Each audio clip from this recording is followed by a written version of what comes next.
आपला देश हा सर्व समधर्म सर्व भाव आहे. आपल्या देशात आपण ही फक्त वारीच ही रस्त्यावर चालते. बाकी कोणीही भजन कीर्तन रस्त्यावर करत नाही. त्यासाठी आपण मंदिरं बांधलेत आणि मुस्लिम धर्म हा ते त्यांचा नमाज पाडण्याचा अधिकार आहे. पण त्यांनी त्यांच्या मस्जिदीमध्येच नमाज पाडावा. रस्त्यावर पाडून लोकांना दाखवायची गरज नाही. ज्यांना आपल्याला भक्ती करायची तर आपण घरात करू शकतो, तसं त्यांना नमाज पाठन करायचं आहे. त्यांनी बिनधास्त त्यांच्या मस्जिदीमध्ये त्यांचं नमाज पाठन करावं. त्याला विरोध असणं कोणाचंही काही कारण नाही. आम्ही जसं आपली सेवा आपण फक्त वारीमध्येच आपण रस्त्यावर चालतो, बाकी आपण सर्व आपल्या घरातच करतो. आपल्या जे लोक कीर्तन भजन की वारीमुळे रस्त्यावर जाम होतात, पण आम्ही त्याची तक्रार करतो. वारीमध्ये तक्रार कोणाची असणं काही हे नाही. काय आम्ही काय कोणाला त्रास देत नाहीत, काय नाही.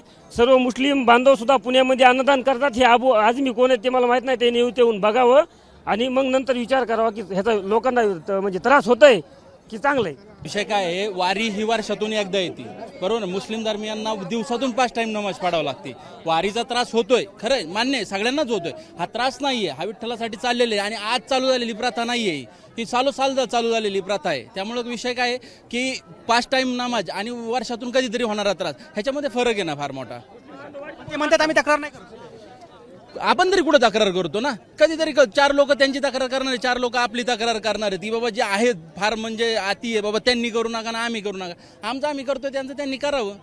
नाही असं आहे, जय श्रीराम. वारी हा वर्षातून एक 20 दिवस असते.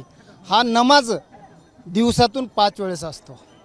हा ह्याच्यात फरक आहे आणि हा फरक त्या आजूबाजू मला कोण आहे त्याला माहीत नाही, परंतु हे सर्व धर्मसमभाव हे जे चाललंय ह्याच्यात आडटाकी काढायचं म्हणजे खडा टाकायचं हे आजूबाजू काम करतात.